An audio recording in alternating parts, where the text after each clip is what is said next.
This is my final reflection video log for EdNet 533, YouTube for Educators.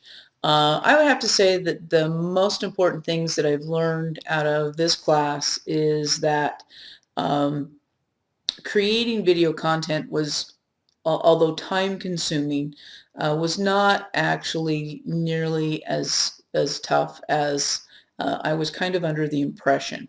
The software that we used, Camtasia, the Adobe Premiere, really was very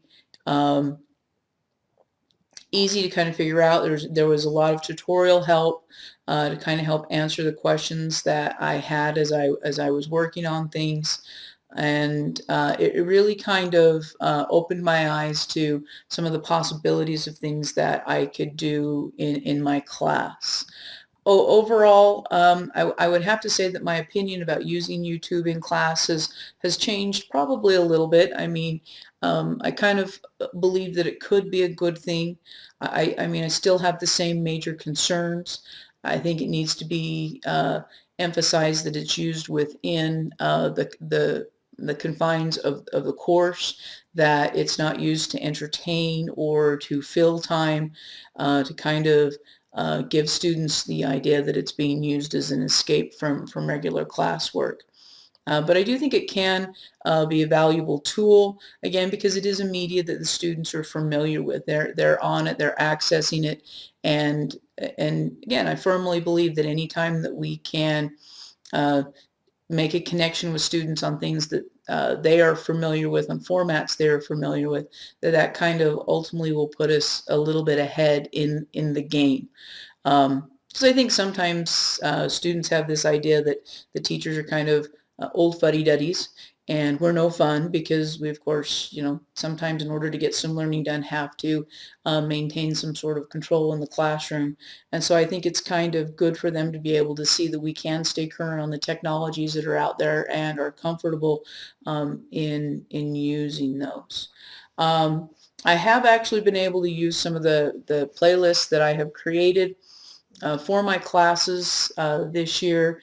Just finishing up the World Religions unit, so I was able to have my students go through the playlist that I created for that, and they seem to enjoy that as an alternate format of getting information instead of in a standard lecture format as well, because I was able to incorporate that into a web quest that I had also created in one of my previous courses for that unit specifically.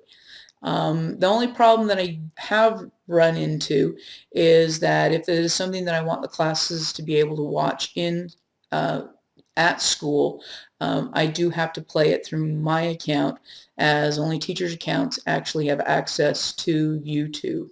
And just kind of, reading some of the last posts that have been put on the discussion forum, of maybe whether it's ethical or not, or violation of copyright or not, as far as for downloading clips and putting them out on an alternate server so that students can have access to them. I guess that kind of creates a new dimension that probably needs to be, maybe whether full access to students should be allowed over time, or maybe at least to free up certain addresses so teachers can incorporate it more into their curriculum. I would have to say that after taking this class, it has impacted my teaching from the standpoint of becoming a little more comfortable with looking for clips off the internet, YouTube in particular, and other video sites like Khan Academy and TED Talks, and to be able to incorporate those in my class. Because again, I do kind of believe that sometimes it's good for students to hear things from different perspectives. It's good for them to kind of have the opportunity to listen to people that in a video format that maybe they would never have the opportunity to see face to face, and to hear information from a different source than just from the teacher that they listen to every day in class, as sometimes they have a tendency to tune us out every once in a while. And so I think from that standpoint, that probably is the major aspect of how it has impacted my teaching. And understanding that, again, that it needs to be tied to the curriculum, and it's not something that, you just kind of do a quick search before class, that it is something that you've researched and you spent some time looking and previewing and making sure that it really has the right content for the individual unit that you're currently working on, and delivers the information that is suitable for students in a form and um, on a level that they will understand. As far as for connecting some of the projects that I did to some of the AECT standards, the first project that I chose is the project for the Edu Remix. And I think that ties in closely with the AEC standard 2.2, audiovisual technologies. And that is that audiovisual technologies are ways to produce and deliver materials by using mechanical devices or electronic machines to present auditory or visual images, messages. And I think that the Edu remix that I did of the possible theories, sometimes maybe the fringe theories of how the pyramids were built, whether they were built by the Egyptians themselves or the technologies they used, or maybe other people called the Star People, was kind of an effective way to introduce those theories to the students in a quick, concise way, to allow them to be able to hear the theories, to be able to see the diagrams and the proof that the people that were presenting the materials were using as means to substantiate their theories of how the pyramids were actually constructed during that time frame, and probably ultimately we're able to do it in a smaller and more concise time frame, and in a manner the people who were presenting their ideas were more familiar with them than probably what I could, allow students to get a greater understanding for those theories from those people, and basically kind of the firsthand perspective from them. The second project that I chose to tie to AECT standards was the project number 6, the special effects video. For that project, I chose to use the picture-in-picture method as a means to create a little tutorial video to show a group of my students who were team leaders during a project of how to create shared Google documents for them to be able to use with their team members, to be able to collect, collaborate, refine, and define information that they would be using for that project. I tied that project with the AECT standard 2.3, computer-based technologies, which is computer-based technologies are ways to produce or deliver materials using microprocessor-based resources, and some of the examples of those are computer-based instruction. I feel that this video worked out well. I was actually able to use that video in class. I was kind of struggling with finding a project to use for that I could felt like I could use in class, and I ended up having, for reasons, to take a day off of school. And it was the day that I was going to kind of take the team leaders aside and kind of step them through that process of creating that shared Google document for their group, and decided to take advantage of the technology that I had and kind of incorporate that into the assignment at the time, which was the special effects video project. It ended up working out really well. I was able to send through email the link to the project to my students, and they were able to run through that, and even though I was not there, they were still able to kind of keep the project in step with the timeline that we had originally set out, and not lose any time because I happened to not be able to be at school one day.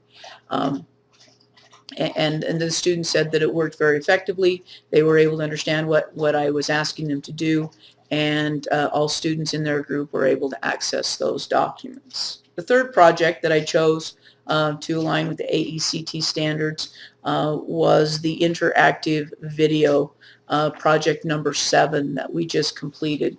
And I aligned that with the AECT standard 2.4, integrated technologies. being integrated technologies or ways to produce and deliver materials which encompass several forms of media under the control of the computer. With that, I created an interactive map quiz for my students to be able to practice some of the waters of the Eastern Hemisphere. Unfortunately, because of the timeline and other things, I was only able to put 11 questions on there. The reason why I kind of felt that that was important to be able to create this interactive quiz is as I have my students take map quizzes, and I've found a lot of resources online, kind of some online quizzes for them to be able to take. There's not any of them that we found that are really good that focus specifically on waters. I felt that it would be very effective for them to have some method in which to kind of run through a practice quiz and be asked to identify the waters that they're going to need to know specifically for my class. And with that, they are given a picture of a map. A section of water is highlighted. It pops up with 4 different options, and their job, of course, is to choose the correct option. And then they either get feedback of yes, that was correct, or no, that was incorrect. The correct answer was. But it does give them an opportunity to kind of interact through a video, something that they would be able to access from at home and to be able to get practice with those in a quiz type situation. Overall, I really do feel that this was a very beneficial class. I was not sure what I was kind of getting into when I took the class. My first impression was as YouTube for Educators is that, wow, this would be a walk in the park. I was kind of a little wrong, but I was also, not necessarily sure completely what we would be doing, what types of media that we would be creating. I guess kind of I had that little thought in the back of my mind that, hey, maybe we're just going to be searching YouTube for videos that we can use. I am glad I took the class. I think that it has kind of opened my eyes to some of the possibilities of things that I can do, media that I can create, that I can have my students to have access for, even if, because my students don't have access to YouTube as a general rule, that I can post on our district's server, which they refer to as WeaverTube. So I can take these videos that I have created, and even though I am also posting them on YouTube, post them on the WeaverTube server as well, so that they can be accessed through school through the student accounts. So I am excited about the things that I've figured out that I can do, and it kind of, is always a thought in the back of my mind now of well, is there some way that I can do this through some sort of form of video or some sort of media, online media that my students can access and kind of bring my history class, so to speak, into the 21st century. So overall, I am glad that I had the opportunity to take the class and glad that I decided to use this as one of my elective courses.